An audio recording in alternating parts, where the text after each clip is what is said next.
കഷ്ടപ്പാടായി PSC പഠിക്കാൻ അങ്ങനെ നിങ്ങൾ വിചാരിക്കുന്നുണ്ടോ? എന്നാൽ നിങ്ങൾക്ക് തെറ്റി.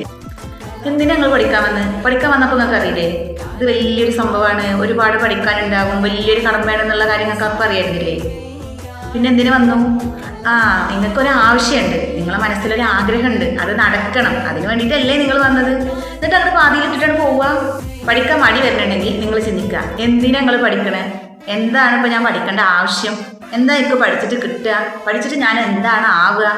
ഇന്ന് കഷ്ടപ്പെട്ടാലല്ലേ നാളെ നമുക്ക് വിജയിച്ചെടുക്കാൻ പറ്റൂ. ആർക്കും കഷ്ടപ്പെടാതെ ആരെങ്കിലും എന്തെങ്കിലും നേടി എന്നുള്ളത് ചരിത്രത്തിൽ നിങ്ങൾക്ക് എവിടെയെങ്കിലും കാണാൻ പറ്റും?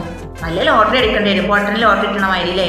അതല്ലെങ്കിൽ ചക്ക വീണപ്പോൾ മയിൽ ചത്തു പറഞ്ഞിട്ട് ആർക്കെങ്കിലും അപൂർവം അങ്ങനെ കിട്ടേണ്ടി വരും. അതല്ലാതെ കിട്ടൂല. കുറച്ച് കഷ്ടപ്പെടണം കേട്ടോ. അതിന് മടുപ്പ് തോന്നാന്നുള്ളതൊക്കെ സ്വാഭാവികമാണ് കേട്ടോ. എല്ലാവർക്കും അതുണ്ടാവും, എല്ലാ വലിയ ആളുകൾക്കും അതുണ്ടാവും. പക്ഷേ അതിനെ ഓവർകം ചെയ്യുന്നവൻ രക്ഷപ്പെടും കേട്ടോ. വല്ലാതെ മടി തോന്നുന്നുണ്ടെങ്കിൽ നിങ്ങൾ ആലോചിച്ച് നോക്ക്, നിങ്ങൾ എന്തിനാ അത് പഠിക്കണത്? വീട്ടിലത്തെ ദാരിദ്ര്യം മാറ്റാനോ? അത് നമ്മളെ ഉമ്മാൻ്റെയും ഉപ്പാൻ്റെയും ഹസ്ബൻഡിൻ്റെ ഒക്കെ മുഖത്ത് നല്ലൊരു പുഞ്ചിരി കാണാൻ, നമ്മളൊരു ജോലി കൊണ്ടു കൊടുത്താൽ അവർക്ക് ഉണ്ടാവുന്ന ഒരു സന്തോഷം, അത് കാണാൻ വേണ്ടിയിട്ടോ? അതോ നമ്മളെ കുട്ടികളെ ആവശ്യങ്ങൾ നടത്തി കൊടുക്കാൻ വേണ്ടിയിട്ടോ? അതല്ലാന്നുണ്ടെങ്കിൽ സമൂഹത്തിൽ നമുക്ക് നല്ലൊരു സ്ഥാനം ഉണ്ടാവാൻ വേണ്ടിയിട്ട്?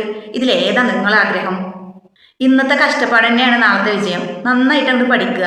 നിങ്ങൾ ഉറക്കൊഴിച്ച് പഠിക്കണ ഓരോ നിമിഷവും നാളത്തെ നിങ്ങളുടെ ഭാവി തീരുമാനിക്കുന്നതിന് വേണ്ടിയിട്ടാണ്, നാളത്തെ നമ്മുടെ ഭാവി സുരക്ഷിതാക്കാൻ വേണ്ടിയിട്ടാണ് എന്നുള്ള കാര്യം നിങ്ങൾ മനസ്സിലാക്കുക.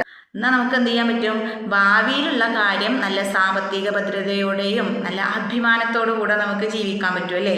ഇനി ഇതൊക്കെ നമ്മൾ ആലോചിച്ച് ചിന്തിച്ച് ഒന്ന് മോട്ടിവേറ്റഡ് ആയി വരുമ്പോൾ അടുത്ത ചോദ്യം, ഇത്ര കാലമായിട്ട് ജോലിയൊന്നും കിട്ടിയിട്ടില്ലേ?